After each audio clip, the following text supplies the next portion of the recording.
The meeting at Silbern. Yhwach sat across from an old man at a table in Silbern, and just a few minutes later, he lost. A conversation that ended with Yhwach losing the Almighty for the next 1,000 years. That's the real reason he couldn't defeat Yamamoto 1,000 years ago. Yet almost nobody talks about how it actually happened. So let's start with the meeting itself, because the location and the person sitting across from Yhwach both matter more than they look. This is Silbern, capital of the Lichtreich, 1,000 years before the war we already know. Ichibei Hyōsube is sitting across from Yhwach, and this meeting is going to decide everything that happens between them from this point forward. It decides how the Almighty ends up sealed, and it decides the entire outcome of Yhwach's fight against Yamamoto years later. You see, in this era, Ichibei isn't just some random Soul Reaper sent to negotiate. He's a balancer, meaning his job covers the human world, Soul Society, and Hueco Mundo all at once. And the reason he's the one at this table goes back much further than this meeting. When Adneus, the Soul King, first formed the three worlds out of the primordial sea, Ichibei was there. He watched the Soul King's limbs get severed. He held the Soul King's mutilated body afterward. The Soul King himself gave Ichibei the title Monk Who Calls the Real Name, and Ichibei was the one who ended up naming everything that exists in Soul Society. Here's an important detail that matters most going into this meeting though. Ichibei walked in already carrying both of the Soul King's arms fused into his own body. Not as a backup. He brought them in from the start, before the conversation even began. That single choice tells you everything about how seriously Ichibei was already taking this. The Royal Guard almost never leaves the Soul King's palace. Their entire job is protecting him, full stop. But they already knew Yhwach was a threat, and they wanted this pact signed before things got worse. Before that threat had the chance to grow into something Soul Society couldn't contain. Ichibei's non-aggression pact. Now here's the actual offer on the table, and why turning it down was such a huge decision for Yhwach, whether he realized it in the moment or not. Ichibei proposes a non-aggression pact. The Soul Society keeps managing the worlds the way it always has, and the Lichtreich gets left alone to grow and prosper. Ichibei even promises he won't interfere with Yhwach unifying the Quincy under his empire. On paper, it sounds like a deal Yhwach has no real reason to turn down. It's worth remembering exactly what Soul Society's job actually is here, because it's the whole reason this pact even exists.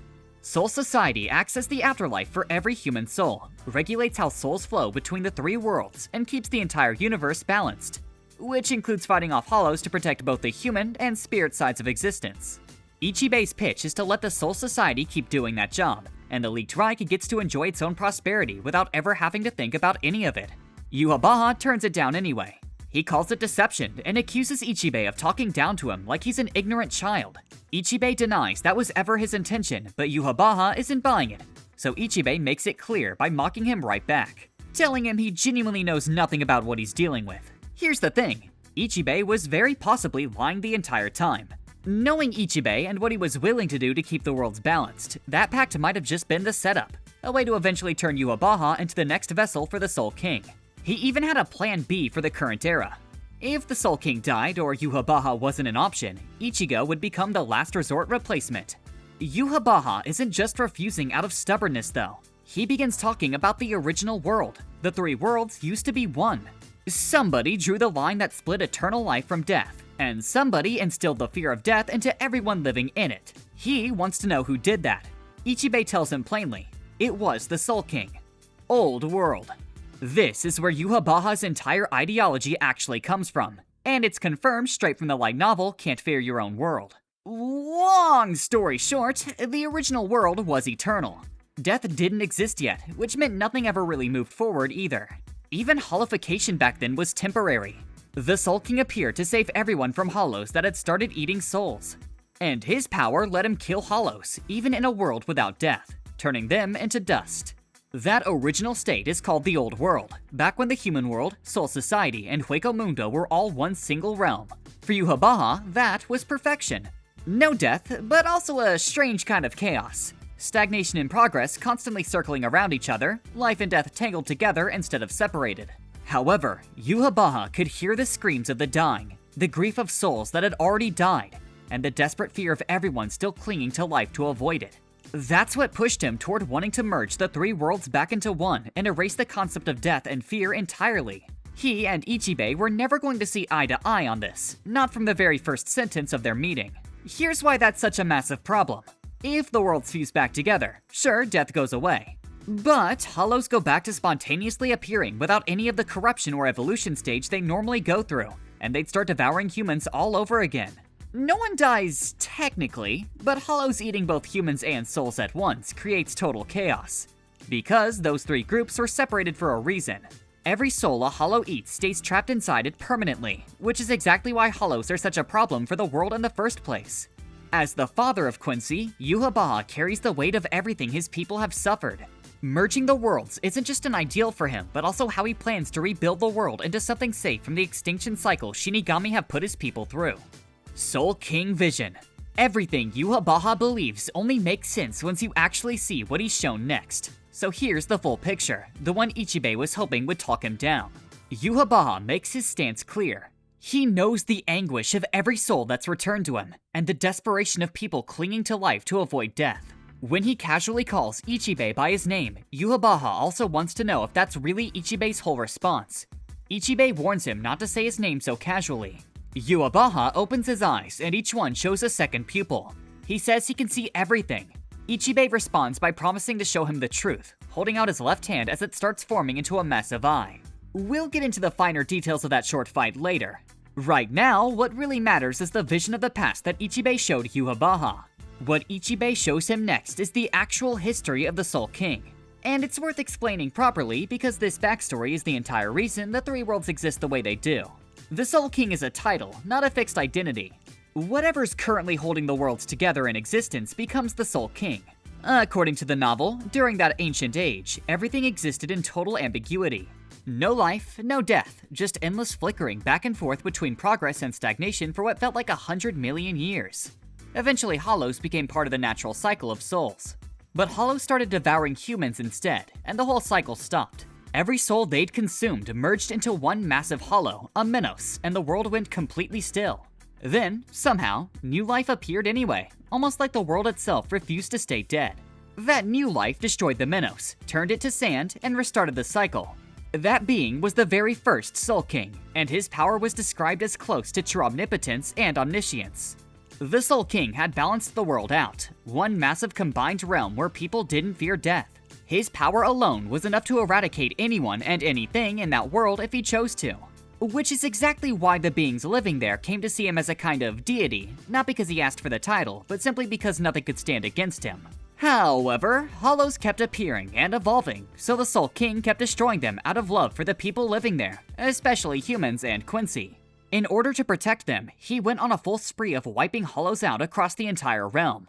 The problem is that his mercy toward everyone else came at a cost. Killing that many hollows constantly started disturbing the balance of the world itself. And the world itself began slowly sinking into chaos as a result of him refusing to let it stagnate. That disturbance is what caught the attention of 5 specific individuals, born special during that era alongside Ichibei himself. They became the founders of the 5 great noble houses, and while none of them matched the Soul King's raw strength, they were still powerful in their own right. Each of them had their own reason for wanting to stop what the Soul King was doing. The Tsunayashiro ancestor was afraid the Soul King's power would eventually be turned against them. The ancestor of the opposing clan believed the world needed a lid, something to seal off what would eventually become hell. The Kuchiki ancestor wanted order, an actual system of law and organization to hold the world together. The Shihoin ancestor believed the natural cycle of Reishi needed to stretch out longer to break the world's stagnation. And the Shiba ancestor wanted a completely different approach, purifying hollows instead of destroying them, since hollows still had hearts underneath everything and deserved a second chance instead of annihilation. 5 completely different motives, but they all landed on the same outcome. Split the world in 2, a world of order, a world of implementation, and a paradise of sand where hollows from both sides would eventually end up. Whatever new form the world took, the one thing that mattered above everything else was drawing a clean, permanent line between the living and the dead. And pulling that off required the power of someone who was beyond everything else that existed. So they turned to the Soul King himself. The Soul King was restrained and sealed inside a crystal. The Shiba ancestor actually tried to talk the Tsunayashiro ancestor out of going through with it, but it didn't matter. The plan moved forward anyway, 5 very different people agreeing on this one solution. With the remnants of the Soul King's Almighty serving as the keystone, the 5 great noble ancestors created a new reality, the Soul Society, the human world, and Hueco Mundo. In that moment, life and death were divided for the very first time, and the cycle of souls began. What makes it particularly brutal is that they mutilated the Soul King to do it. His right and left arms were torn off. His heart and organs were gouged out. Both his legs were dismembered. Every piece of that destruction stripped away his power on purpose to create a version of the Soul King that was convenient for the 5 of them to control. And through it all, he never resisted. Maybe he could already see how the future would play out. Maybe he was afraid.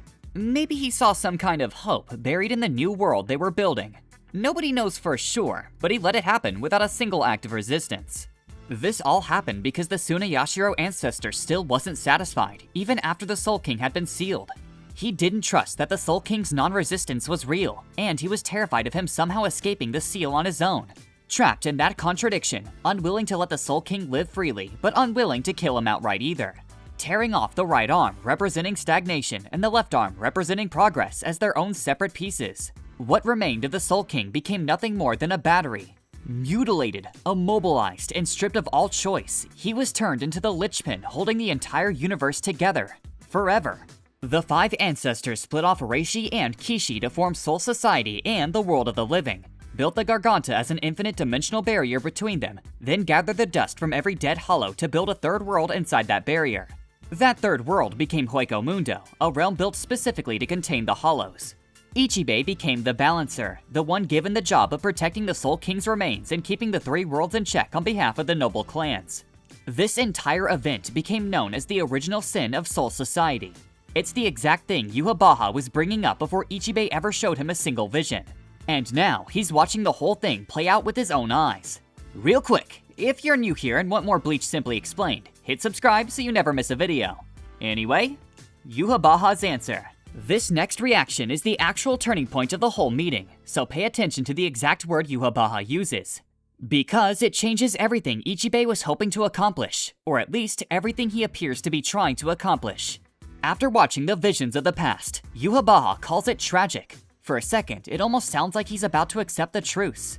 Then, he calls it unsightly instead, pitifully repulsive. Yhwach doesn't see the Soul King's condition as some noble sacrifice worth protecting. He sees it as an abomination, and that reaction is exactly what strengthens his resolve instead of talking him out of anything. Here's what's actually underneath that word though. Yhwach's real plan was never just about ending death. He wants to merge the worlds back into one and become the god who created the new world himself. Rejecting Ichibei's offer wasn't simply hesitation, but it was him declaring his intent to unify everything, permanently, with death erased from existence entirely. Yhwach sees the Soul King as both his father and a symbol of everything Shinigami oppression represents. A living corpse that Soul Society props up to keep its balance intact.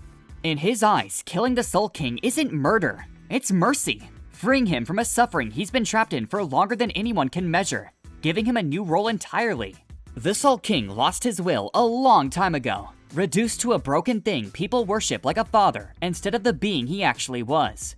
So Yhwach decides to give him one final purpose instead, disappearing along with the rest of the world he was forced to build. The tombstone of all 3 realms. Ichibei versus Yhwach. Now here's where Ichibei's actual plan starts to show, and it comes down to the 2 weapons he brought into this meeting from the very beginning. Everything before this point was just a setup. Yhwach activates the Almighty. Nikita Deslok immediately opens fire with dozens of highly file shots from her spirit weapon, aimed straight at Ichibei. Ichibei doesn't even flinch. He raises his right fist, stops every shot dead in midair while the surrounding air visibly ripples and fires the entire volley straight back at her. Aogura has to shield her, Seidlitz, and Hubert from the return fire just to keep all 3 of them alive. Here's what's actually happening in that exact moment. Ichibei summons the left arm per Nita with its gaze locked directly onto Yhwach, while simultaneously using the right arm, Mimihagi, to block the highly file barrage. He's fighting with both of the Soul King's arms active at the same time. Yeah, this isn't some old man waving a calligraphy brush around. As planned, Ichibei walked into this meeting already carrying 2 Soul King weapons inside his own body. One doing the sealing work, the other doing the defensive work simultaneously. By the way, if you want to see Ichibei's strongest ability explained, check out this video where we go through every Bankai in a few minutes. The strongest evidence that this was Mimihagi in my opinion comes from Ukitake's connection to it. If you remember, Ukitake's Sogyo no Kotowari absorbs an incoming attack through one blade, channels it through 5 charms along the connecting rope to boost its speed and pressure, then fires it back out through the second blade. A defend then reflect pattern that looks almost exactly with what Ichibei just did to Nikita. This makes even more sense once you know Mimihagi had been fused inside Ukitake for basically his entire life. In chapter 616, when Ichigo is forced to kill the Soul King, Soul Society starts experiencing tremors, and Ukitake prepares to step in. A shadow starts rising from his back as he declares he intends to replace the Soul King himself. Urahara asks him if that's even possible, and Ukitake says he'll explain later, right as his robes fall away to reveal the Kamikake marked across his back. He draws his sword and begins praying to Mimihagi, asking it to lend him its power, and the Kamikake transforms into a massive eye. That's the moment Ukitake finally explains everything. He's had a lung disease since he was 3 years old, and he was only saved because Mimihagi took his lungs away at his own parents' request. Coughing up blood the entire time he explains it, Ukitake reveals that Mimihagi has actually been taking the rest of his body too, all along, preparing him this whole time to eventually become the Soul King's new right hand. He says he'll happily give up the life Mimihagi gave him for the sake of the Sarate, and he screams in pain as the Kamikake reaches toward the sky above him. That's an entire lifetime spent quietly hosting one of the same 2 weapons Ichibei was already carrying into his meeting with Yhwach, without most of Soul Society ever knowing it was there. Back at the table, all of this was the trap. Ichibei was never actually trying to get Yhwach to sign anything. He was waiting for Yhwach to activate the Almighty, because the second that power came online, Ichibei could seal it. Everything from the Pact of the Vision to the tone of the whole conversation was building toward this exact opening. Seal. Here's how the actual sealing happens, and how Yhwach meets Pernita for the first time. After seeing the vision of the Soul King's mutilation, Yhwach grabs Ichibei's left hand, reminding him that he can see everything now, and asking if Ichibei genuinely believes that hand could kill him. Yhwach's own Blutvene is already spread across that hand as he grips it. He describes the hand as belonging to his father, a hand that can only give life, never take it away. Ichibei admits Yhwach's eyes are a problem, but then he says those eyes can't actually see through the Soul King. His left hand starts boiling and bubbling directly over Yhwach's right hand. Then it explodes into a massive hand with an eye at its center, completely engulfing Yhwach. His 2 pupils in each eye, the ones that let him see everything, merge back down into a single pupil per eye. Ichibei asks if Yhwach really thought he could just take the Soul King's left hand for free, then turns and walks away, telling him his eyes will go blind and remain shut until the moment he dies, and that he should go live a modest life in the meantime. At this point, Yhwach is back down to just 2 pupils total, and that detail matters a lot for what comes later, because it's proof of exactly how much of his power just got taken from him at this table. So why Pernita specifically and not Mimihagi? Sealing feels like a job for the right arm of stagnation, not the left arm of progress. But it's actually the opposite. Pernita governs progress and evolution itself. And when Pernita applies that power to itself, it can continuously enhance itself, both physically and mentally, through accelerated evolution.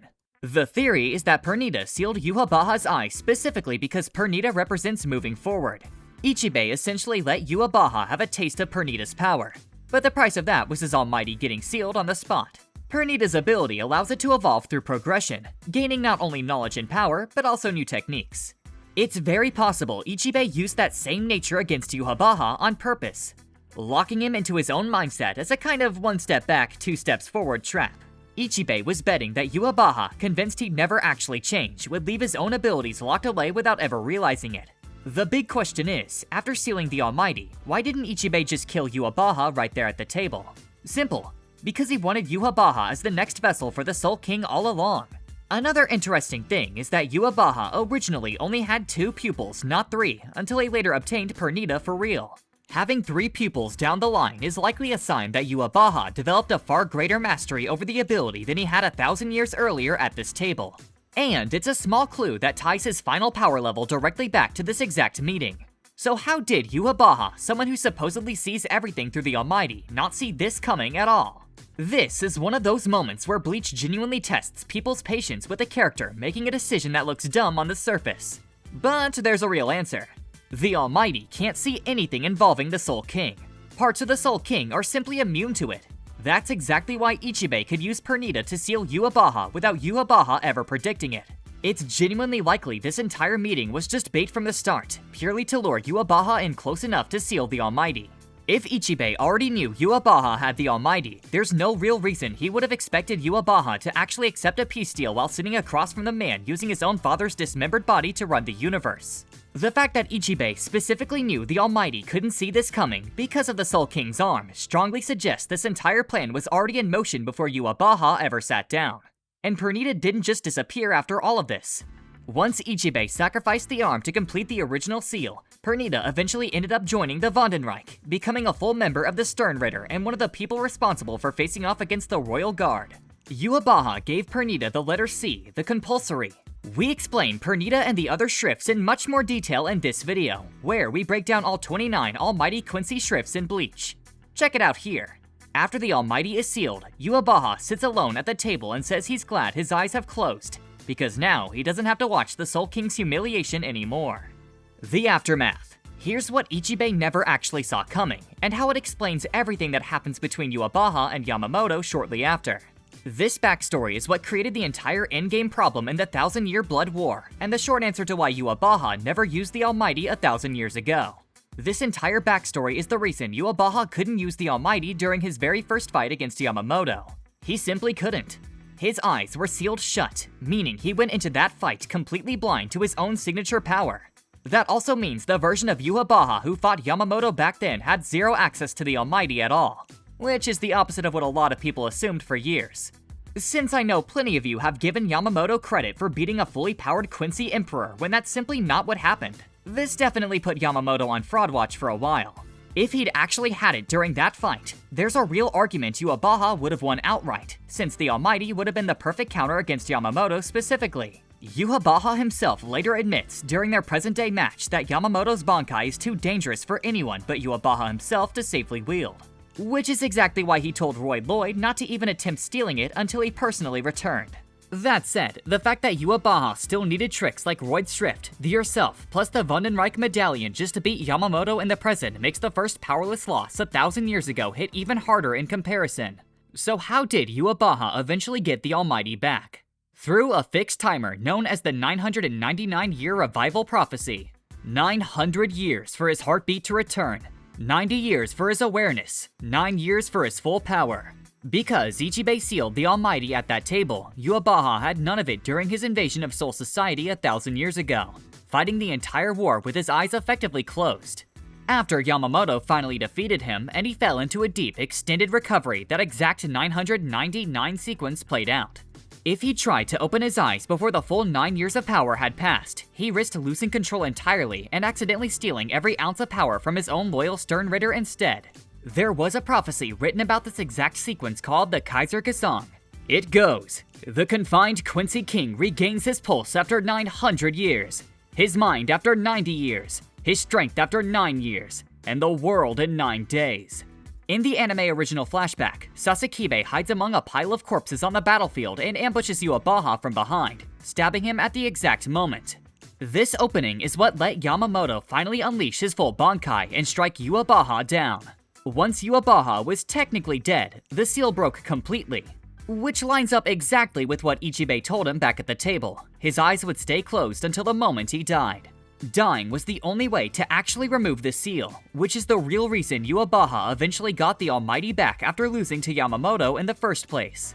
From there, it was just a matter of the full 999 sequence finishing naturally, letting Yhwach's eyes open again during his rematch against Ichibei centuries later. One interesting detail worth knowing is that Yhwach actually says the word Almighty out loud, using it again after all those centuries, right after the 9th minute of that specific episode, once you skip past the opening theme. 9 minutes, marking 999 years. That's the entire original war between Ichibei and Yhwach, and the exact reason he walked into his first fight against Yamamoto with his strongest power locked away. If you want to see exactly what that sealed power actually does once it's finally unleashed, we've broken down every single one of the 29 Quincy Shrift in just a few minutes. Click here next.